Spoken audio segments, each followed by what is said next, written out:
Did you know that trillions of dollars in suspicious money is being moved through the world's biggest banks? Hey Siri, how many zeros are there in a trillion? 0.00000000000. This recent explosive report reveals how funds from drug cartels, terrorists, embezzlers, human traffickers, organised crime and more have been moved through banks despite regulatory safeguards. What gave it away? Thousands of leaked suspicious activity reports from the US Treasury's Financial Crimes Enforcement Network, or FinCEN.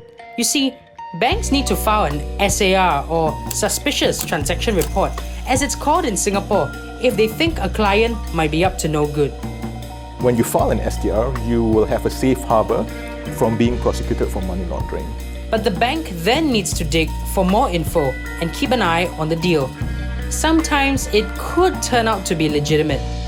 But if things start to smell even fishier... In theory, they should terminate the relationships. That's in theory. In reality? The thing is, you can't always tell whose money it is.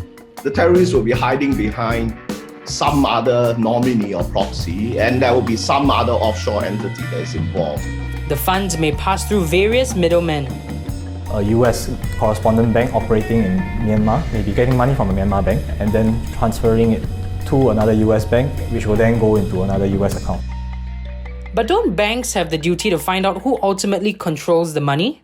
I think the question is whether the banks kind of work hard enough. Sometimes the problem we have seen is that the wealthier the clients, the more money there is to be made, and the bigger the dollar amount, the easier it seems to be for transactions to go through. Sometimes the problem is in where you're operating. HSBC had a problem with the Mexican subsidiaries that were having transactions with drug cartels. And then Deutsche had some problem with their UK trading desk and doing business with, say, the Russian side. But is the bigger problem on the inside? You see, those 5 big banks we saw earlier have all been fined before for failing to stop dirty money. They continue to move dirty money, and they're not doing so in small amounts. They're doing so in vast amounts that are unimaginable to most of us, billions and billions of dollars. When you don't have the right corporate culture, it doesn't matter what kind of compliance or internal controls you have, because you'll be overridden. At the root of all criminality is money. It's where it begins and where it ends. And in the middle are the banks.